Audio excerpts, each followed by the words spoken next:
Meaning that you're actually basically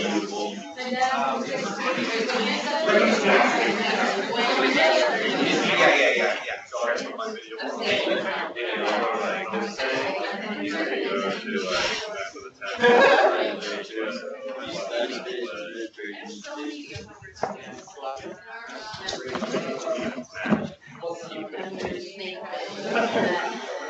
Okay, he can see some.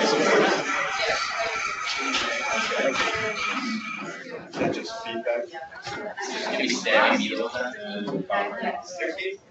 No, I don't know what that was. Alright, so that's recording. Try this.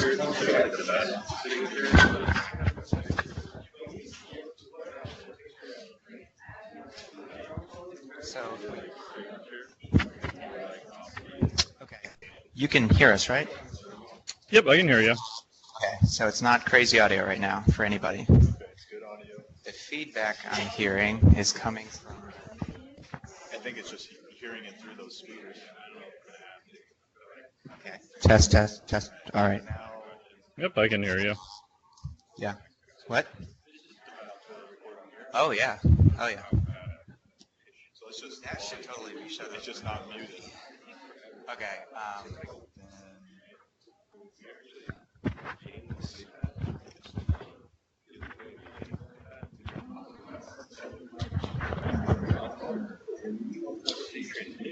Hear that, right? Yeah, I've had a lot of trouble with audio on that. So should I start recording?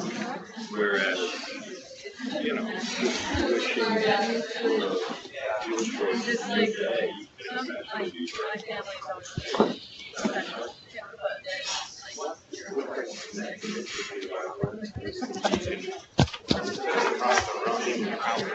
Yeah. No, just so he can see somebody. Want some help? put it right in front of me. Scott.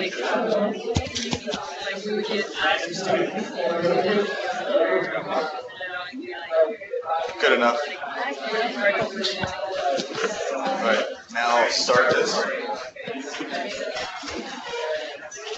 Oh, look. Too many things running. The last time we just closed it. Still sound all right? Okay, we're trying to play with some video trickery. Hang on one sec. Yeah, no worries. Okay, we're just going to go through that. That's recording. Yeah. That's recording the screen. This guy meeting, the person talking. Okay, but not the whole screen. I think like a mic. Okay. All right, I'm going to close this then and just put him up.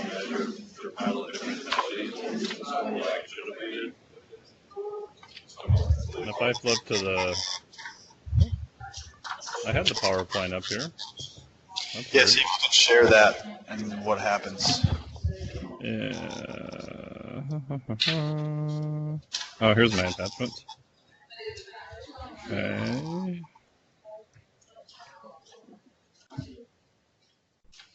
So can I see the attachment I put up there, or let's see, resume?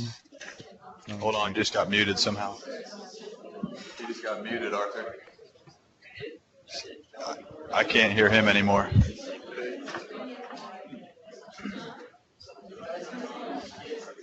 What? Do a little test, 1, 2, Mike. 1, 2, 1, 2. Yep. Not coming out. All I did was make it full screen.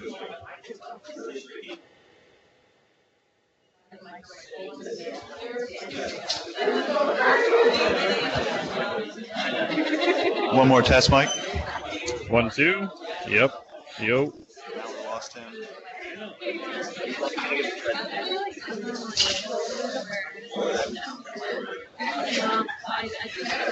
When I made it full screen, it went out.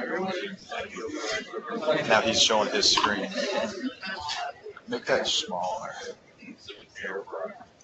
It was working when it was smaller. All right, it's trying to load up. Okay.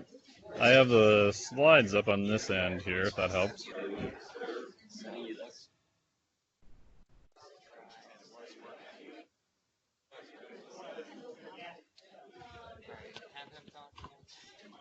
Mike, say something.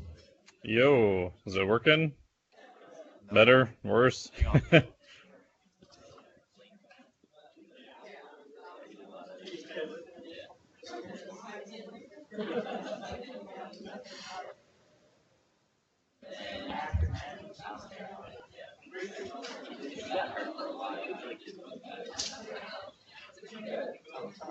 Mike, say a couple things.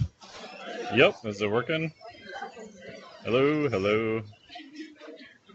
Blah, blah.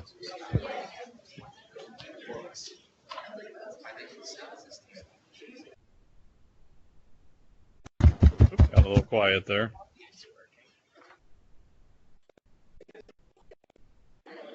Oh, now you're back. I can hear you again.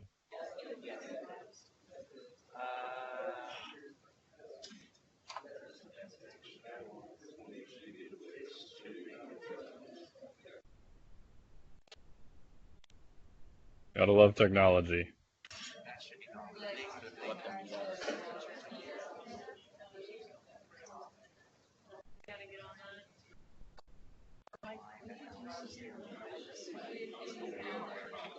I can still hear you on this end.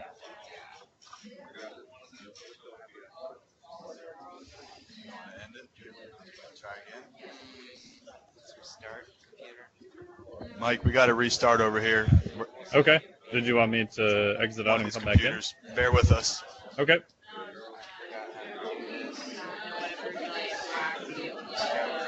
Power off. How did we do this?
I can see you again. I can't hear anything, though.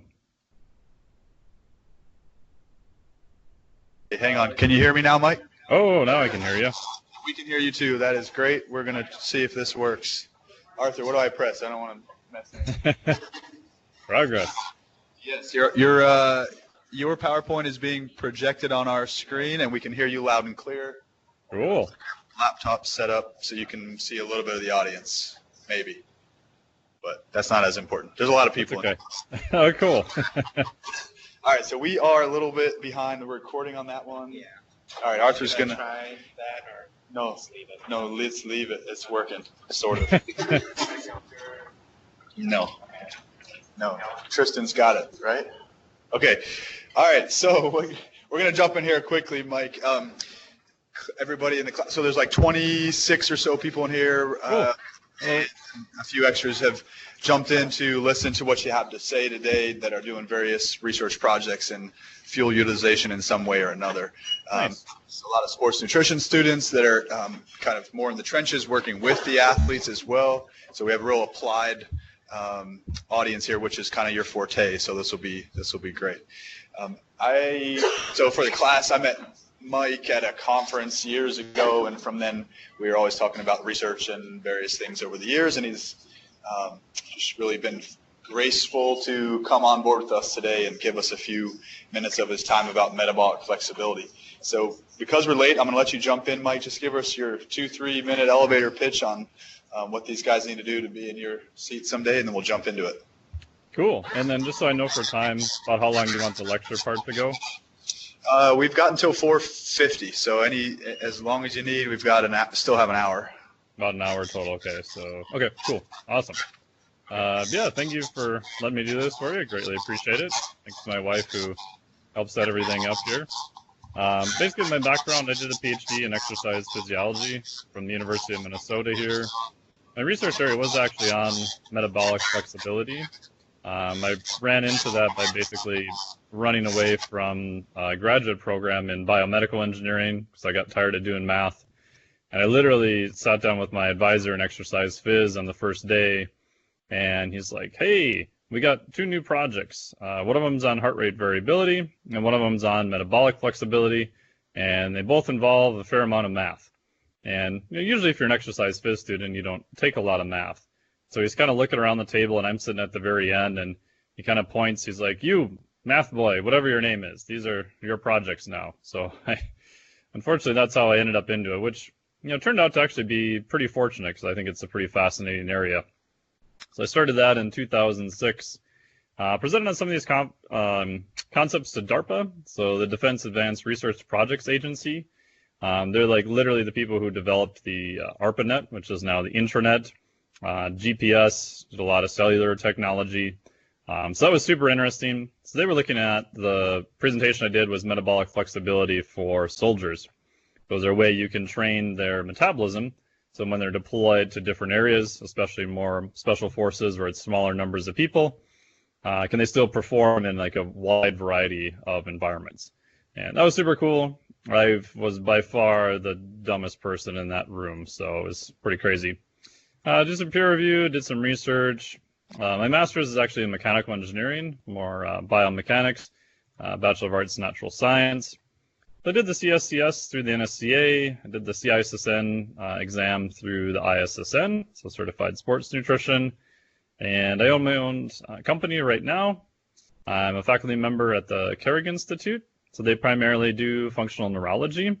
So I'm helping them develop a whole program on human performance with myself, Dr. Kenneth J., Dr. Freddy's Garcia. So real briefly, we just took and said, okay, if we want kind of a postgraduate level class on everything you would need to know for human performance, what would that look like? So that actually starts this October.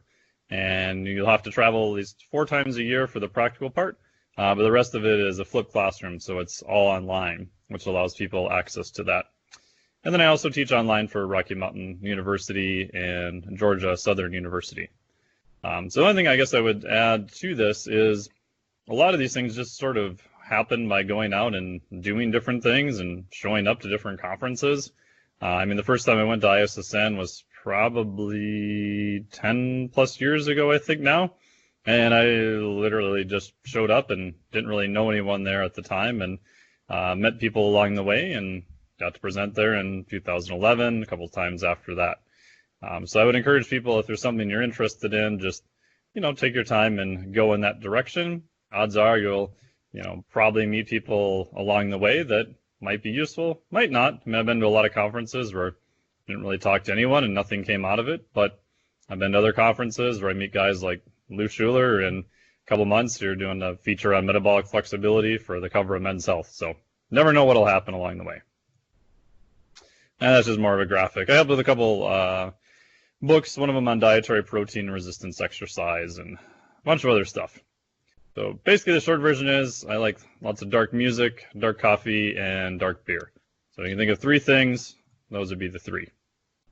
So for this one, I'm going to try to present at kind of middle of the road, right? So we'll have some technical terms, but we'll make sure we actually define them. So most of it will generally be in English. So I always like having a big picture kind of quote. Stephen Pressfield is kind of one of my favorite authors. He said, turning pro is a mindset. If we are struggling with fear, self-sabotage, procrastination, self-doubt, etc., the problem is we're thinking like amateurs. Amateurs don't show up. Amateurs crap out. Amateurs let adversity defeat them. The pro thinks differently. He shows up, he does his work, he keeps on trucking no matter what. So I really love that quote because sometimes it's easy to get bogged down in all the details, deadlines, and especially as a student and everything else that you have going on. But if you just keep moving forward, usually good things become of that. So this presentation, in terms of the big picture, is how do we use body composition and how do we also look at performance at the same time? So obviously we could skew things a little bit more towards body comp. We can skew things a little bit more towards performance. But my bias is most people probably want something related to both of these. Or if you're a relative like weight class strength athlete, such as Olympic lifting and even some powerlifting, obviously body composition is going to be important, as is performance for that. And with the general population, most people there are probably looking for body composition changes, but no one really wants to go to the gym every day and start seeing their performance starting to trend down. That's very demotivating. So one thing I do, this is slides that I custom created from a certification I do, which is just Flex Diet.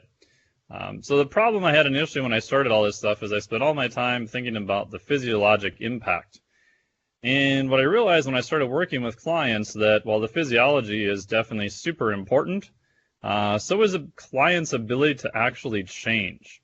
So I just came up with something I just called leverage, and I said it's the physiologic impact times the client's ability to change. So it could be physiology and also psychology. So for example, I went through and then just kind of rated different interventions. So things like dietary protein, which I'm sure you've learned a lot about, especially from Dr. Ornsby there. Very high physiologic impact and pretty high ability to change, right? You could use a supplement, you could add more protein. I find most clients do pretty good with that. So I'd say protein maybe a 9 or a 10. Ability to change, probably somewhere around a 9 or a 10. So if we say both of those are a 10, your leverage score is 100. If we take something like sleep, which we could argue has a very massive physiologic impact, most clients and people in general don't sleep enough. But I found that the ability of clients to make changes to their sleep is very hard. Just trying to get someone to go to bed 20 minutes earlier, very hard. So physiologic impact of sleep may be a 9. Ability to change, maybe a 1 or a 2. So you're looking at a total score then of like a 9 or maybe an 18. So this just gives you a way to kind of think about, and these are arbitrary scales. If you're working with clients, yep, there's physiology that's going to affect it, and then also their ability to make change is going to make your life a lot easier if you start with higher leverage interventions. So physiology, I think, is complex, which is the job of a coach, and then actions are simple, which is the job of the client for execution. And if you're a coach, you're just kind of the translator. You're trying to understand all the physiology, all the cool stuff you guys are learning there. But at the end of the day, you're translating it into actions that are relatively simple for a client. This could be related to nutrition. This could even be related to movement. We could spend probably hours talking about all the things that go on in a deadlift, from motor recruitment, rate coding, all down the line. But at the end of the day, the client's like, okay, I pick up this weight with things on it, right? I pick up a barbell that has weight. So the actions should be relatively simple. So we take a really high, big picture and look at metabolic flexibility, and we'll have a more formal definition coming up here. It's how do you use fat as a fuel, kind of on this end of the spectrum? How do you use carbohydrates on this end of the spectrum? And then how do you transition from one to the other? And obviously, if we look at bioenergetics, we have our ATP, PC on this end also. So carbohydrates, as you guys know, we're going to be used for higher intensity activity. Fat's going to be a little bit better for lower intensity activity. And if we want to get fancy, we could add ketones maybe somewhere in this area, and maybe lactate as a fuel somewhere in that area also. But it just gives you a visual idea of, I'm always thinking, what is the ideal fuel that I want the client or the athlete to be using at this point in time? And then can they switch to a different fuel that's maybe at a different time? So more formal definition, the capacity for skeletal muscle to acutely shift its reliance between lipids and glucose during fasting or in response to insulin, such as postprandial conditions. So we're focusing on skeletal muscle, so that's the biggest sort of sink for all the fuels in the body. And we're looking at how can it shift its reliance between lipids or fats and glucose, which you can think of as carbohydrates. This could be in response to fasting. So if you're fasting, by definition, you're not eating anything, and that's going to drive insulin down, and that's going to push you more to use fat as a fuel. Or such as postprandial conditions, which, as you guys know, is just a fancy word for after you eat. So after you eat, unless you're doing shots of olive oil, your insulin is going to go up, and that's going to push you to use more glucose or carbohydrates as a fuel. So loss of metabolic flexibility is hypothesized to play a role in various disease processes. This is from Kelly. So Kelly is the main researcher who coined the term metabolic flexibility in the very late 90s. And we see this in type 2 diabetics. So type 2 diabetes, in general, you could say starts off as a simplistic way of thinking, hard time using carbohydrates for various reasons. But what happens over time is we actually start to see a loss of the ability to use fat.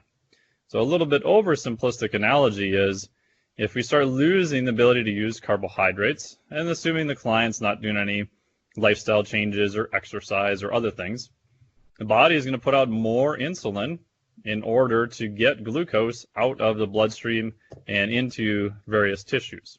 So your baseline level of insulin over time will start to go up. So this is one thing that they'll measure when you have bloods drawn. But as your insulin gets higher, it then prevents them from downshifting to use fats very well as a fuel.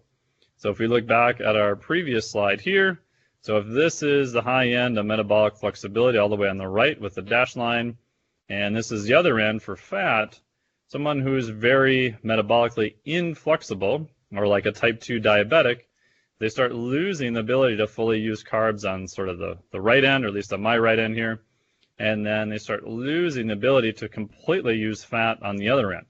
And their switching back and forth between the two becomes severely impaired. So you can think of type 2 diabetics as people who are generally very metabolically inflexible. And if we pull the population at large, in general, we find that a lot of people have impaired fat oxidation, or the ability to use fat as a fuel. So lipolysis in general, at least from what I've seen, doesn't appear to be the rate-limiting step for most people. Obviously, it's super important because we've got to take the fat and break them down into smaller components, and how we do that is very interesting. But if you were to pick one, either lipolysis or fat oxidation, from what I've seen, it appears that fat oxidation is more of the rate-limiting step in terms of the body using fat as a fuel. So this is where most of it comes back from. This is a crossover effect, so Brooks and Mercier. And on the left side, or my left side here, if you're at rest, ideally we don't want to use a lot of carbohydrates. And we'll see how this kind of gets buggered up a little bit. We do want to use a fair amount of fat. However, on the bottom, if we're looking at just aerobic power, right? So if we increase the, we'll say, intensity, so perceived effort here on the bottom, and you get all the way to the right, if you're going all the way out, you want the ability to use carbohydrates because that's going to allow you the greatest performance. So if we block the use of carbohydrates in people, we can see that in something called McArdle's disease. They're missing the enzyme to break down glycogen, and because they're missing that phosphorylase enzyme, they can't really use stored carbohydrates well as a fuel. And what we find in that group, which again is an extreme case because of the genetic pathology, their ability to do high aerobic power is really horrible because they can't use carbohydrates as a fuel. So we want to be able to use carbs for very high intense exercise, and it's my opinion that we're better off using fat for lower intensity exercise. Now it is true that you can aerobically use fat and carbohydrates, so that gets a little messy and into some different efficiencies and things of that nature. But if we're just comparing fat and carbohydrates here, high intensity work, primarily using carbohydrates for high intense work, lower intensity, primarily using fat. So we summarize, we can say fat use primarily during the lower intensity exercise, and I would make an argument that your resting metabolic rate, if most of that is coming from fat as a fuel, I think that's going to be a healthier way. There's some very interesting stuff on cardiac tissue looking at this.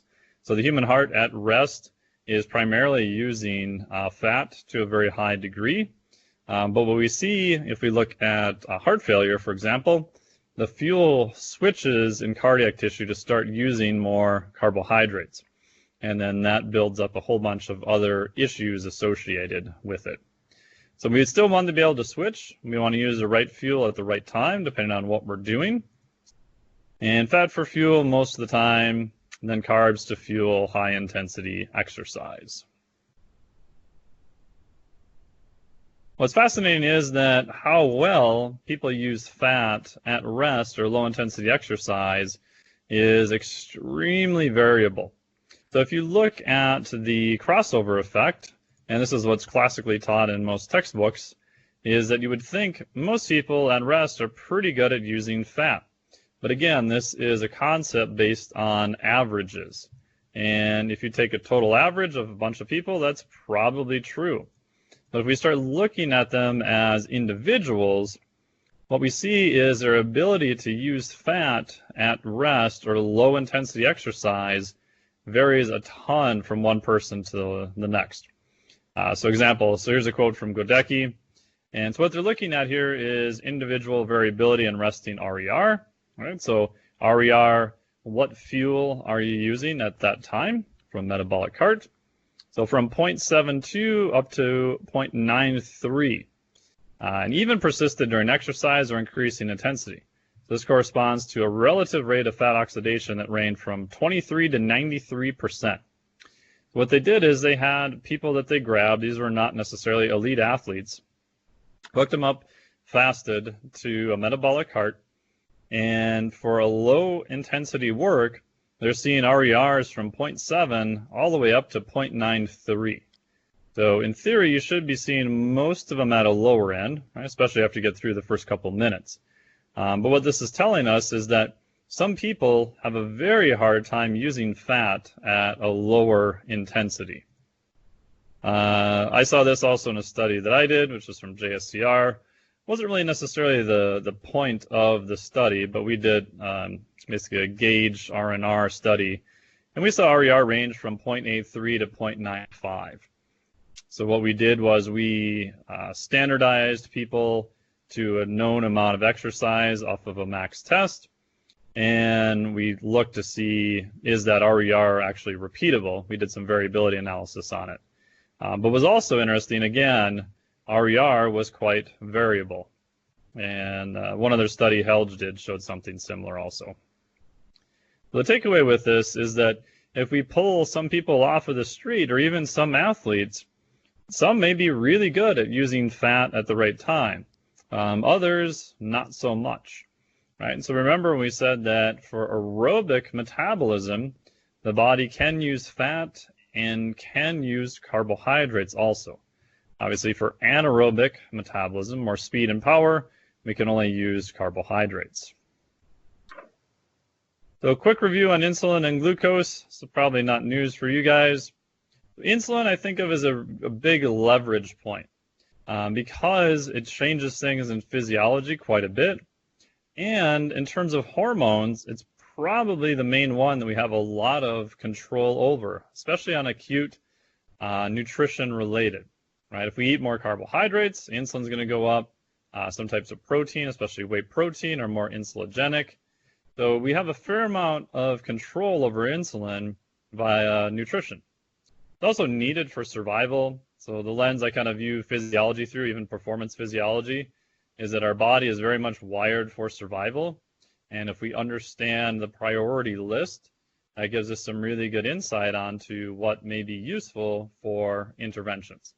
Obviously, if you don't have any insulin production, you are not going to survive very long. I'd say insulin is a pretty high leverage point. I think it's more accurate to think of it as a fuel selector switch, which I stole from Dr. Jeff Volek. Higher insulin is going to push the body to use more carbohydrates. Lower insulin is going to push the body to use more fat.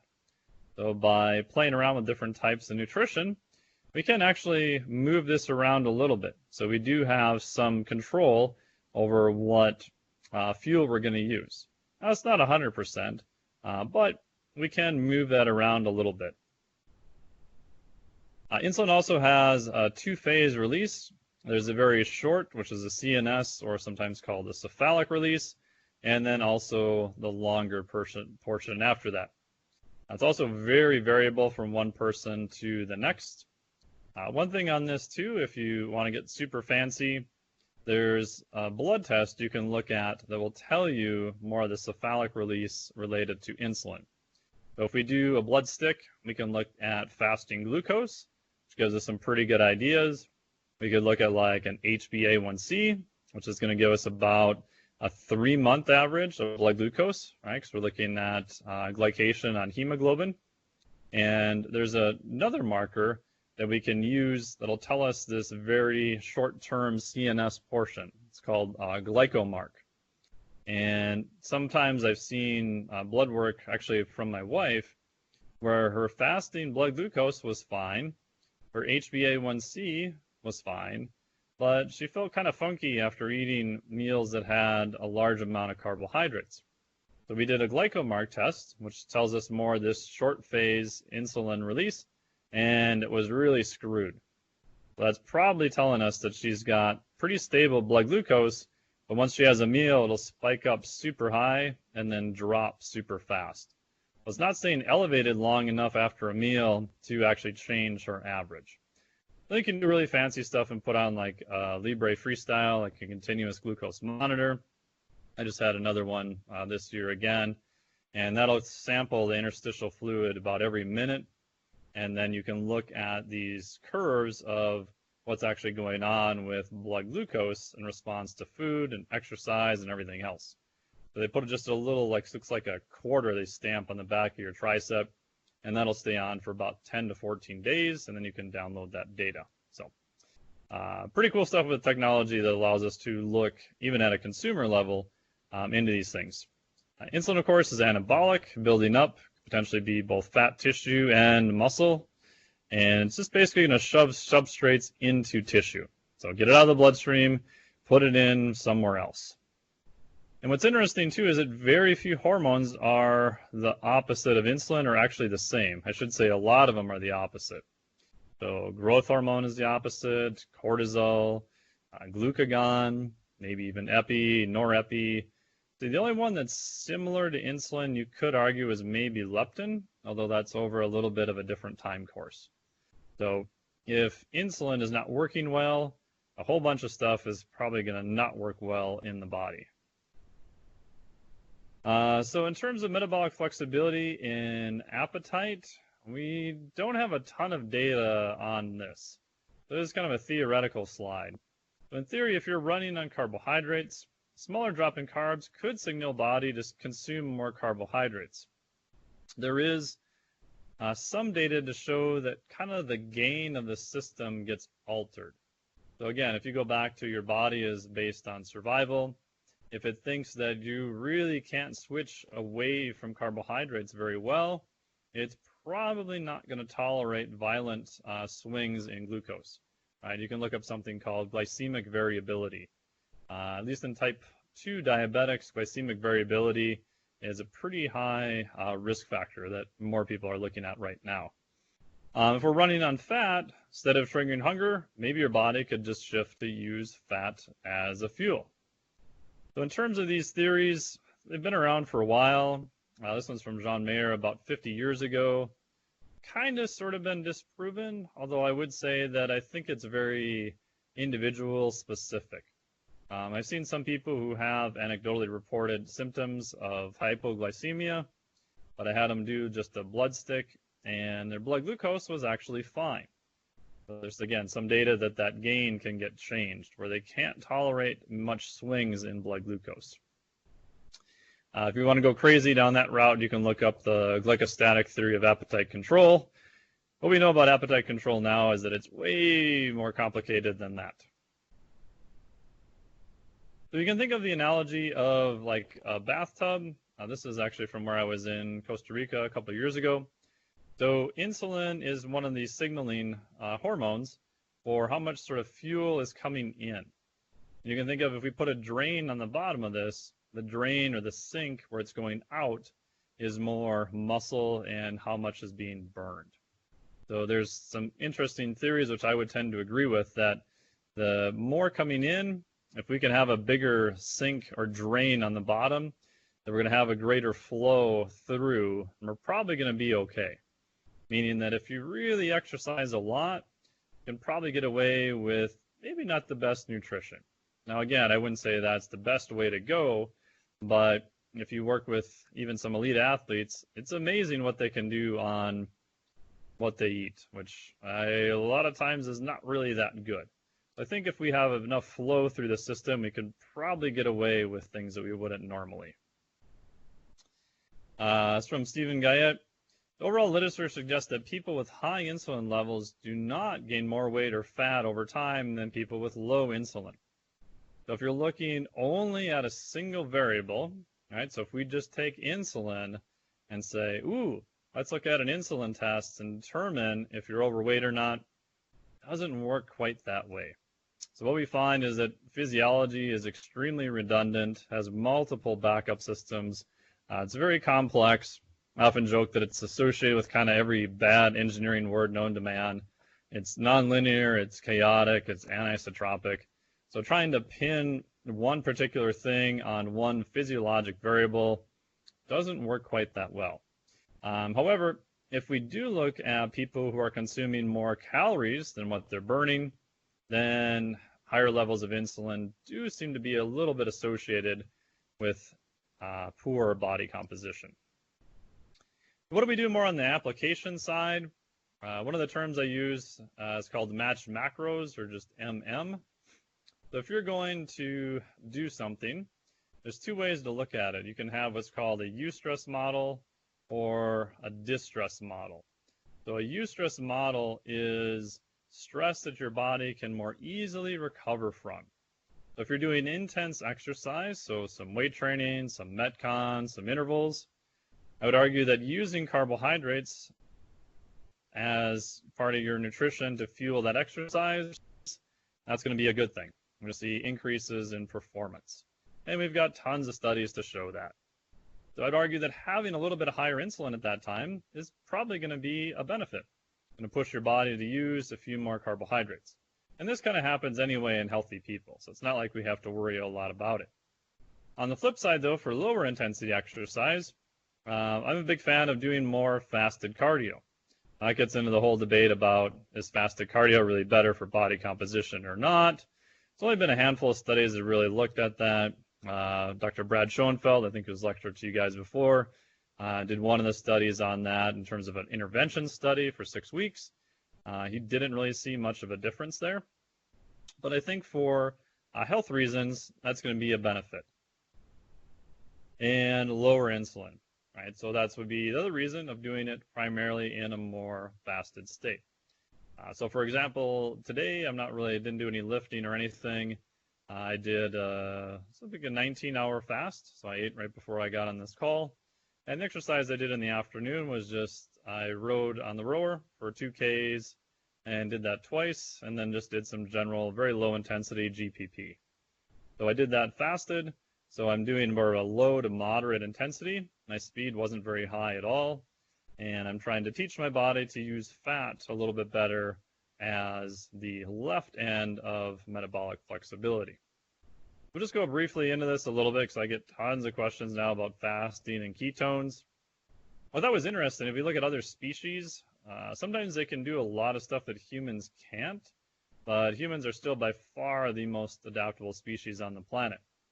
So it turns out that the king penguin chicks can easily fast for 5 months. I wouldn't recommend humans doing that. Longest human study on fasting was a medically supervised fast that lasted just over a year. I think that subject lost over half his body weight, which is pretty crazy. Lots of reasons to do fasting. The biggest reason is that most people have a massive caloric surplus right now. Raises all heck. So if you take people and you just give them surplus calories, you can make them metabolically inflexible through various mechanisms. Intermittent fasting has different effects on the gut microbiome, lifestyle factors, and we're trying to get at this more metabolic regulation piece, which then if we can make them more metabolically flexible is what I would use, hopefully maybe we can give them a greater potential for less obesity, less type 2 diabetics, and cardiovascular disease. So fasting I just defined as a period with zero calories coming in. Surprisingly, I found it was relatively easy to do. Again, as long as you start out slow. I'll give you the slides of what I do for that. Lower insulin, right? So we went back and we said, hey, maybe that fatty acid metabolism is the low end of the spectrum is not working so well. So if you can lower insulin levels lower, maybe do some lower to moderate intensity exercise on that day, hopefully we can upregulate the use of fat as a fuel. We do see a little bit more growth hormone released, at least in healthy subjects.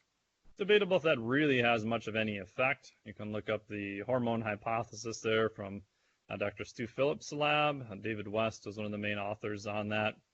And again, I look at this from a survival-based lens. At some point, not that long ago, if we were paleo man and we're out hunting woolly mammoth and we can't find a woolly mammoth for a couple days, well, we better be pretty good at doing some type of fasting, right?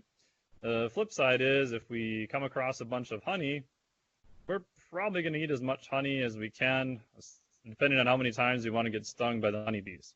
So we had to be pretty good at taking periods of super high carbohydrates and then periods of time without any carbohydrates or possibly any food. Fasting may increase autophagy, just kind of like a cellular housekeeping effect. In humans, it happens, but we don't really know how much or to what degree. There's periods of intermittent fasting, and there's all different protocols on how you can go about and do that. In short, my bias is to work up to one longer fast, kind of more what Brad Pilon has. Some of the other ones can work, but that's like a whole different topic on itself. And the theory of fasting has been around for quite a while. This is from quite a long time ago there. Fasting, the history, pathology, and complications. There's one study I found even from 1974, looking at fasting as an intervention, possibly for different metabolic conditions. This is how I would sum up the fasting research in humans right now. Don't really know. And again, this gets massively complicated by fasting. When you type it into the old PubMed, you get all different types. So you could have alternate day fasting. You could have some type of modified fasting where they allow some days to be very low caloric days. You could also have time restricted eating, like the 16-8. So you're going to fast for 16 hours and then you're going to eat within an 8-hour window. But even just the term fasting is to be quite confusing pretty fast. No pun, well, pun intended. So you can look this up. This is a pretty cool paper, and it just defines the different types of fasting. So even with some like modified fasting regimes, allows a consumption of 20 to 25% of energy needs on a scheduled fasting day. So I would argue that's not really fasting, but we have to use kind of similar terms and be aware of how they're used. So just because the title of something says they did fasting, like all things, you want to read the paper and see what type of fasting did they actually do. This is one of my favorite studies on fasting, and what they're looking at here is metabolic changes, and they compared this from lean and also obese individuals. And I know this is like a complete utter eye chart, but what they did is they measured post-meal, lean, and then a 48-hour fast. So we got post-meal, 24 hours, 48-hour fast in lean people, and also the other group was obese subjects. And they measured a whole bunch of different parameters, which you can look at here. What I thought was really interesting, though, if we look at the respiratory quotient, right, so their RQ, after a meal in lean subjects, it's 0.94. In obese people, it's 0.87. So it's not coming up as high as we would expect in a healthy person, right? So they're not able to shift as well to use carbohydrates post-meal. And then we look at what happens in lean people after 24 hours. As you would expect, their RQ starts going down, right? So 0.82. What we see in obese people is it's also 0.82, but keep in mind they started at only at 0.87. So relatively speaking, it hasn't dropped as much. Again, we look at 48 hours, 0.77, and then 0.78. So it's getting closer to about the same absolute marker, so to speak, at the end of a 48-hour fast, which tells me that even in obese people, if we have a big enough intervention, maybe like this case fasting, where they were not consuming any calories, it may be a way to shift them and to shift that respiratory quotient. So if they're not very good at using fat, and they maybe don't want to exercise for whatever reason, then I think fasting may be an alternative, or at least something that they could do to upregulate that use of fat. And this is just a slide for you to play around with to look at autophagy. There's a whole bunch of stuff going on with that. So again, my bias is I like intermittent fasting, meaning no calories for a period of time. What is interesting, though, from a performance side, is that if you do intermittent fasting compared to a ketogenic or a high-fat phase, it won't decrease your body's ability to use carbohydrates. And I'll show you, we have some more coming up on that. Although I wouldn't say that fasting is necessarily superior for health parameters. The little bit of data we have on that doesn't really show that it's vastly superior. Now, this may change for certain diseases, and we may find that from an adherence standpoint that fasting may be easier to adhere to. Data I've seen on that is pretty mixed. But a caloric deficit is the main thing that kind of trumps everything else. And that's just a summary you can read on that. So a low carbohydrate or a ketogenic approach does have some kind of molecular overlap with fasting, although I don't think that you should get rid of all your carbohydrates overnight. And unless life also gives you water and sugar, your lemonade is going to suck, right? So not necessarily having to remove all carbohydrates is a good thing. The difference in a ketogenic diet, right? So very high fat, low carbohydrates, probably less than 50 grams of carbs, is that we see a drop off in speed and power, which is what we would expect if we're restricting the fuel that we need. And what's interesting is even when you replete them with glycogen, that speed and power does not come back right away. So initially they would run a high-fat study. They would give them just a crap ton of carbohydrates before a big event, and their performance wasn't necessarily any better. So they looked and they started, sticking them with needles. They found that glycogen was still present, but their speed and power had dropped off between 1 to maybe up to 10%. And that's because there's an access issue via PDH enzyme. So PDH is kind of the gatekeeper to glycolysis. And what we see is on a high-fat, low-carb diet, those PDH changes do not let you access carbohydrates to the exact same rate. And what we see with intermittent fasting is that it doesn't appear to have any change in PDH. So we could do a day of fasting. We could get most of the acute benefits of a ketogenic diet, especially low levels of insulin. Then we could come back the next day and have pretty high levels of carbohydrates and still have the ability to use them. So again, it's not necessarily the substrate that's present, it's more of an access issue. So how well your body can then use them. And you can look at this column. I talked a little bit about that with Andy Gilpin there. So a couple more slides and we'll answer any questions you guys have. I just put these in mostly just for you guys to follow. If somebody really wants to do a ketogenic diet, they probably need to measure their blood ketones, and they're trying to use it to treat, quote unquote, any type of disease process. Obviously, they have to work with a health professional or physician to do that. And if they're in a caloric surplus or not will make a huge difference. So some people, when they go ketogenic, they have pretty high satiety, so they just spontaneously eat less. That's not always the case, though. And yes, I think carbohydrates are needed for strength and power athletes. This slide was interesting. The takeaway with this is that athletes who were switched to a ketogenic diet did actually perform and they felt better, but when they measured their performance on speed and power of things, it was actually less. So the takeaway here is, even though athletes report that they feel better, which is definitely cool, make sure you have some type of testing so you know where they're actually at, especially if they're being graded on their performance. And if someone's doing a ketogenic diet, they can have high levels of acetone, which makes their breath smell kind of fruity. All right, so if we wrap all this stuff up, what would we do for a training template? I like to do something like a Monday, Wednesday, Friday, more weight training or your anaerobic training. This could be also intervals if you wanted to do something like that. I like having more carbohydrates around training, and the carbs on that day in general are going to be a bit higher. I like doing more of a full body, or you could add in what I call Wednesday, the dude bra hypertrophy session is fine.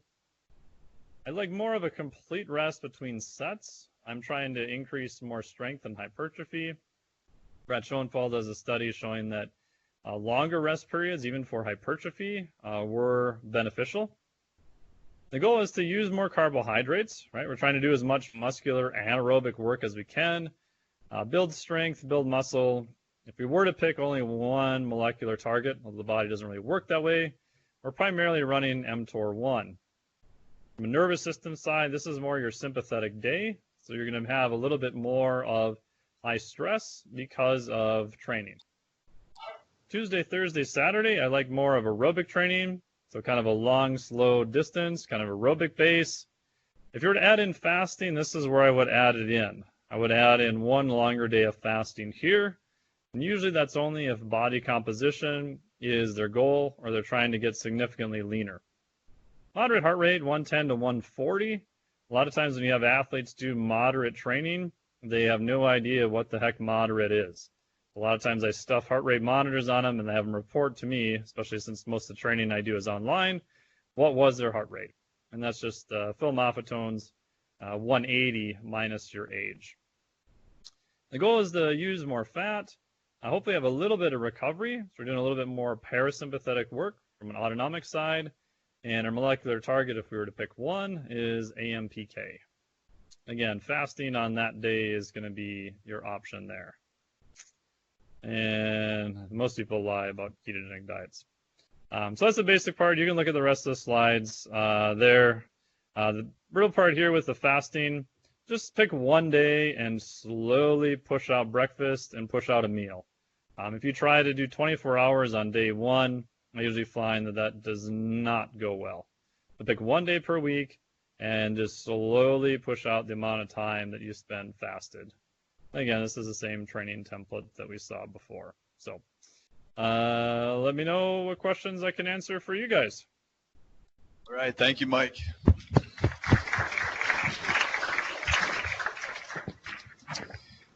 That was great. We covered all sorts of areas there. Yeah, kind of all over the place.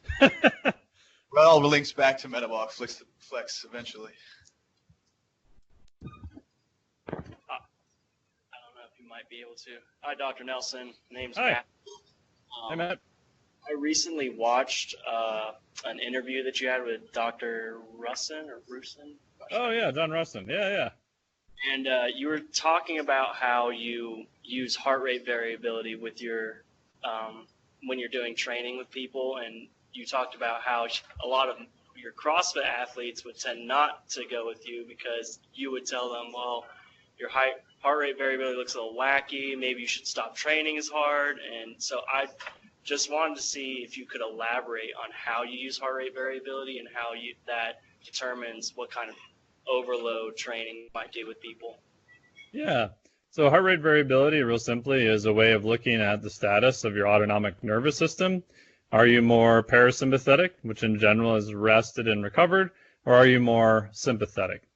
And with a lot of CrossFit athletes, is they tend to be very much on the sympathetic side. So a lot of times when they come to me, like even if I work with anyone online, one of the requirements I have is I have to measure your heart rate variability because I'm not there watching your training sessions. I don't know what's going on. I need some marker of the response of your physiology. HRV is not perfect, but it tells us a fair amount about their overall stress. And if I see them have a significant drop in heart rate variability, so less fine scale variability means that your sympathetic stress went up. So that's like in that template, I'll have Monday, Wednesday, Friday as more the sympathetic days, more weight training, higher amounts of carbohydrate use. It's kind of the right end of metabolic flexibility. That's going to give me around 48 hours for their nervous system to recover before we do that again. Some athletes may need longer than that, but it's a pretty good starting point. But if you have a CrossFit athlete, a lot of times they're doing high intensity stuff, 5-6 days a week, 1 a day, 2 a days. There's some nut jobs doing like 3 a days now. And I find that over time, if they're just way too sympathetic, their performance starts dropping and they start becoming into an overreach scenario relatively fast in some cases. So if they're not willing to modify that training, then they kind of sort of self-select themselves out and don't end up working with me. The little quick part on that too is that most of them are rewired, so they're addicted kind of sort of to the fatigue, not necessarily progress. So they judge their session by, oh man, dude, I crawled out of the gym today. It was just, it was the best session ever. Like, well, maybe not. Maybe you got, some great PRs, then okay, that's kind of a byproduct.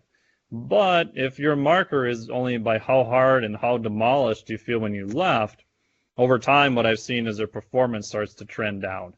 And if you don't have any marker to show how much stress that's putting on your body, then you're just going to end up getting more burnt out and injured, and it's not going to go well. And then if I'm working with them, then I'm kind of, in essence, kind of liable too because I allowed them to happen. Thanks, Mike. Yeah. Running around the room like Oprah again. Hang on. There you go. Oprah. Hi, Mike. Hi. I'm Alex. Hi, Alex. And I was wondering, what kind of differences in gender have you noticed, like in regards to metabolic flexibility and how men versus women respond to different kind of diets or use different fuel sources? Yeah, it's a really good question. From what I've seen, I don't think there's that much difference. There's some older data that, females are a little bit better at using fat, but I think a lot of those studies are because they didn't necessarily standardize the amount of work comparative to the individual per se. So if you have a population, in general, women tend to be not quite as strong as men just because they're usually smaller. However, if you make it relative to their body size, or we look at muscle fiber, or we pull out actual tissue, even with strength, we don't see that much of a difference. And especially if you look at even women's powerlifting now, we're seeing women pulling just mind-boggling numbers, right? So they're dramatically making more strides than males in terms of records, things of that nature. So with metabolic flexibility, I don't think there's that massive of a difference. There's some stuff around estrogen in particular times of the month that may shift fuel usage.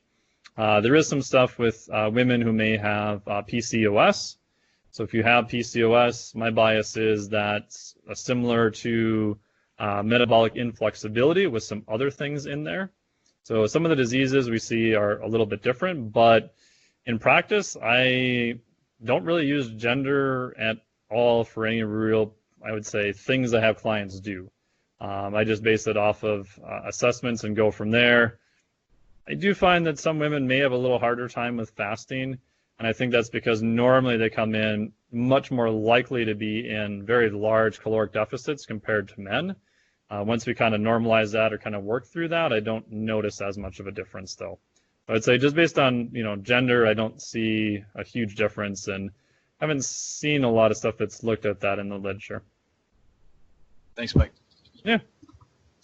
Hi, Dr. Nelson. My name is Marissa. I'm curious about what type of factors do you think play into the reduced ability to oxidize fat? Oh, yeah. That's a good question. Like I said, lipolysis, probably not the rate limiter, which is why things like caffeine and things that increase lipolysis probably don't make a huge difference. There's a really cool open access paper called the Randall Effect Revisited. If you want to go down that path by looking at how much substrate is present in the blood in terms of dictating fuel usage. Obviously, nutrition makes a huge impact. I think insulin's probably the biggest leverage point. Training can make a big difference. And the other one that's, I think, becoming more appreciated is actually sleep. So there's a study done like 3 or 4 years ago now that took people and they had one group that slept 8 hours a night, and then they switched them and they actually did what they fractured their sleep, where they woke them up once every hour. They had this little button on an alarm clock and they could go back to bed. Now, most of the time they don't remember actually waking up, but they were woke up once every hour. And what they saw in the group that had the fractionated sleep, their fuel usage of using fat as a fuel dropped by like 50%. So they started switching to use more carbohydrates. But if you think about what's going on, it may just be as simple as that was a sympathetic stressor. Their body gets pushed a little bit more to carbs and has to switch back again. So if you take the total time, their body is using fat gets severely impaired. There's some other studies. University of Illinois has got some really cool ones where they took university students, and I think they took them from 8 hours to 4 hours of sleep a night. And by the end of the 5th or 6th night, they were basically borderline diabetic. I mean, their glucose is getting all dysregulated, which then screws up fat use. When they did give them sleep back, it did renormalize again. But I think we're starting to appreciate now how big of a factor sleep is. There's even some epidemiological data showing that as people sleep more, they tend to be leaner, which again could be associated with a whole bunch of other habits that they tried to correct for. So, what do you suggest I do with my baby? Oh, is the baby sleeping? Hour. Next question. Hi, Dr. Nelson. Kendall here. I work over with our sports nutrition department, and me and my coworkers were having this debate about a company that reached out to us about this ketone ester supplement and how they're kind of claiming that their supplement with carbohydrates is increasing signals for muscle protein synthesis post-exercise. So I wondered if you could kind of speak on your opinion on exogenous ketones and if you've kind of seen anything like this. Yeah. Can I ask what company? Was it human? It's called HVMN. HVMN, yeah. Yeah. Yeah, if you talk to him, tell Brianna I said hi. The ketone esters are super fascinating. So their lab, which was in the UK in Dom D'Agostino, just down there in Florida, done a lot of really interesting stuff with ketone esters. So right now you can buy over the counter, you can buy ketone ester. The HVMN is the only one that's out so far. Other companies are supposedly going to have one any day now, so maybe they're out. You can also get a ketone salt. So you can take BHB, so beta hydroxybutyrate, and you can bind it to a salt. And that will push up blood levels of ketones in about 20 minutes. The salts, you're probably limited by absorption. So like if you look now, like they have a patent on a quad salt. So they'll split BHB over 4 different ions.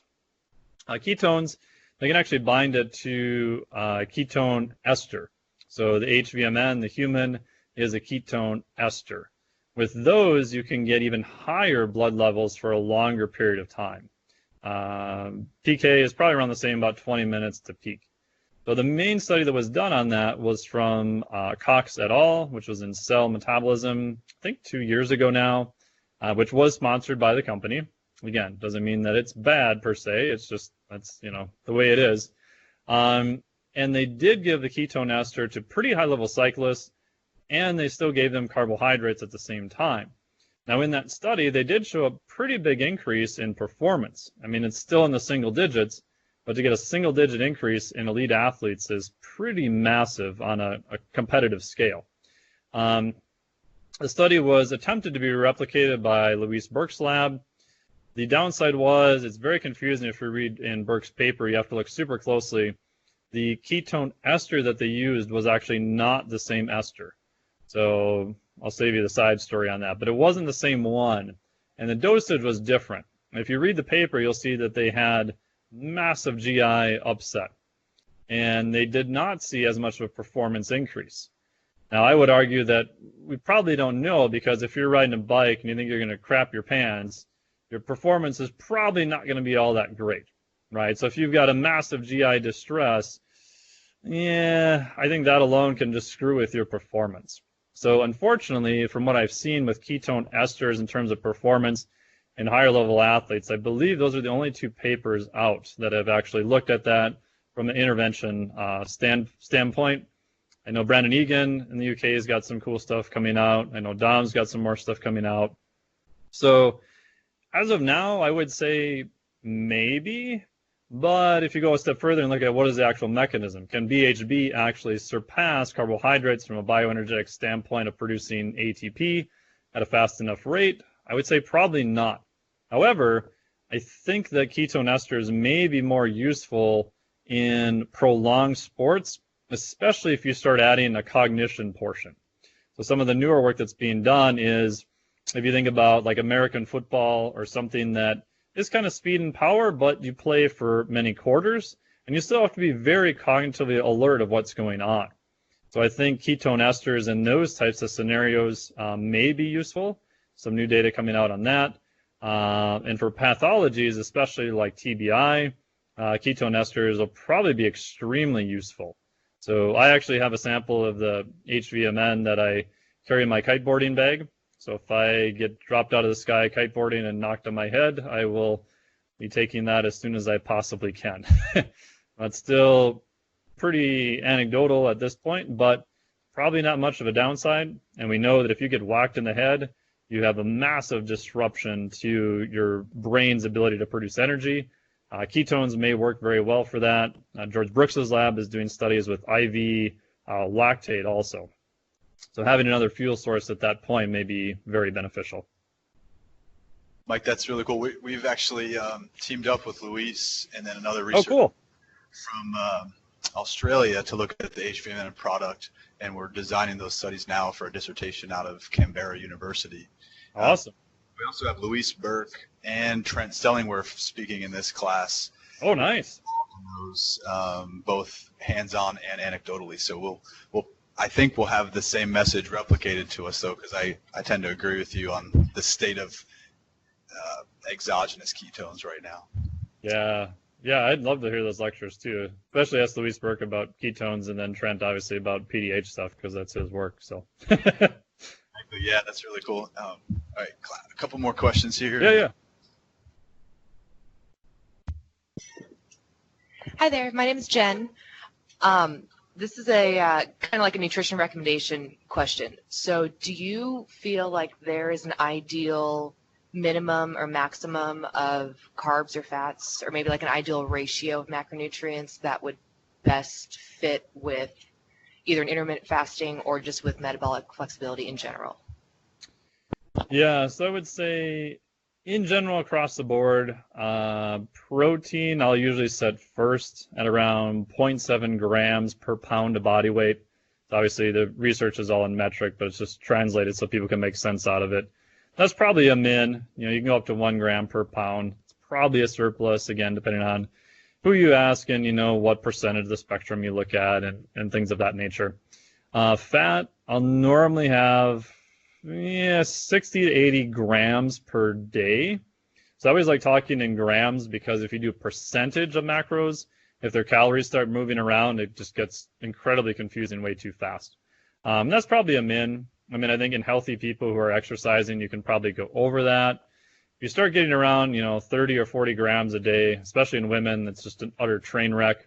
And if you've ever tried to do that, man, you get so sick of egg whites and all these bland, icky foods like super fast. In terms of carbohydrates, a min I would generally see if they're not trying to be in a ketogenic diet. I don't like much people going below 100, 120. And that's total grams of carbs. So obviously fiber, things like that are included. You start getting in that 50 to 100 grams of carbs without being keto. I call that the metabolic no man's land, where you're not quite ketogenic, you don't really have enough carbs to feel very good. And the high end on carbohydrates, I'll push that pretty high in strength and power athletes. I did just a call with some work with a pretty high level CrossFit athletes, qualified for regionals 7 times. And he was at 2-a-days, Monday through Friday, and he was eating 530 grams of carbs a day. And he was like legit 7% body fat. So I think carbohydrate amounts vary a ton.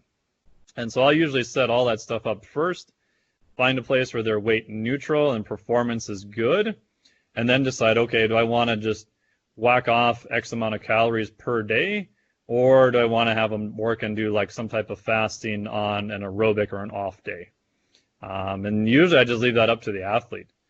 For myself, I would rather have 1 day of fasting and be able to eat a little bit more the rest of the week. Some athletes are like, no, I hate fasting. It sucks. It's a horrible idea. I'll just eat a little bit less each day. So in a nutshell, that's kind of how I would set it up. Thanks, Mike. Yeah. Hey, Dr. Nelson. Caesar Hi. here. So you described how metabolic flexibility is typically measured via RER, and then you also referenced how there's a high degree of inter-individual variability.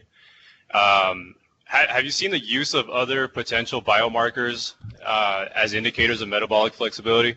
So you referenced George Brooks earlier. He's kind of the king of lactate, right? I think he recently published something where he said that blood lactate, I think in addition to RER, could be used as a combination to sort of control for some of that variability. I'm wondering if you've seen that or other research in that area. Yeah, so that was a super cool study that he did. And his argument, which I agree with, I got his bioenergetics book here that I try to still read once a year, which is phenomenal. My advanced exercise phys students hate that book, though, because it's complicated. But, I think you can use lactate as a marker. The study he did on that was super well done, super fascinating. And that's kind of one of the buggers of metabolic flexibility. There really isn't, I would say, a gold standard. There is on the definition of what it is, but what test would you do to assess that? So sometimes they'll compare RER or RQ to food. Right? So we give you a crap ton of carbohydrates. Does that force you to switch over from measurements from indirect calorimetry? Some of the stuff like George Brooks stuff says don't even bother, just measure lactate. Some of the other stuff would say, well, if we do an insulin clamp, we can get some pretty cool data from that. So hyperinsulinic, euglycemic clamp. The argument with that is that, well, that's supraphysiologic levels on both. Maybe that's not even representative of how the body works inside a physiologic range. So maybe it's not that applicable. I was looking at briefly trying to do changes in RER. So RER variability with steady state exercise, that if you watch the RER, it'll kind of move around a little bit. So just like heart rate will move around a little bit, it's fine scale variability and heart rate variability. Can we have RER variability? And does that match another marker for metabolic flexibility? If it does, you could have fitness clubs just measure that on people who may be even very detrained because it's a low level intensity. They don't need a blood draw, they don't need a blood stick, they don't need anything else. So that may open up the ability to screen other people. So that's why I did the Gauge R&R study. Unfortunately, the follow-up study hasn't been done yet. So Yeah, I think we're still trying to figure out, what exactly is kind of the best markers and what is kind of the gold standard. All right, last question for you, Mike. Hi, my name is Jackie, and I was just wondering, when you're running the metabolic efficiency tests, if you have determined like an ideal crossover point, like during those tests, like as intensity increases. For what Yeah. No would be would be the answer. In theory, what I'm trying to do is see if they even have a crossover. Some athletes don't, which is mind-boggling. Like, they're so tuned to using carbohydrates that the crossover point kind of goes away. Now, that may not affect them on a pure performance standpoint. If you can just keep enough carbohydrates running through them and they're highly competitive, I would argue maybe from a health standpoint, that's probably not going to be the best thing long term. But from an athletic standpoint, as long as your carbs are coming in, you're probably okay. For a while, I was thinking that you wanted to move it up and to the right as far as you can. And I still think that's probably good. So can I get you to use more fat at the highest percentage possible and then slowly taper to carbohydrates? My latest thinking is I don't want a slow transition. I want a pretty hard transition. So I want you to run the use of fat as high as you possibly can for as long as you can, and then actually switch to using carbohydrates. So that you could get in and look at measurements of what is their max level, so VO2 max. If I can push VO2 max up, I can basically drag that whole thing all the way up. I could look at lactate levels, obviously anaerobic threshold, things of that nature. So a buddy of mine, Jeff, who works in Los Angeles, he's got a ton of metabolic cart data, and that's actually what he looks at, Jeff Rothschild. So he would probably be the man to ask on that, but I've had a fair amount of discussions with him, and he's got some pretty good data showing that if you can kind of move it up and to the right more, as long as you don't decrease the high-end speed and power. And I think that's the big caveat, because in the past, people would say, oh, just do a ketogenic intervention or just do a high-fat intervention. Don't worry about carbohydrates. And you would see, like in Jeff Volek's FASTER study, massive increase in the amount of fat they could use.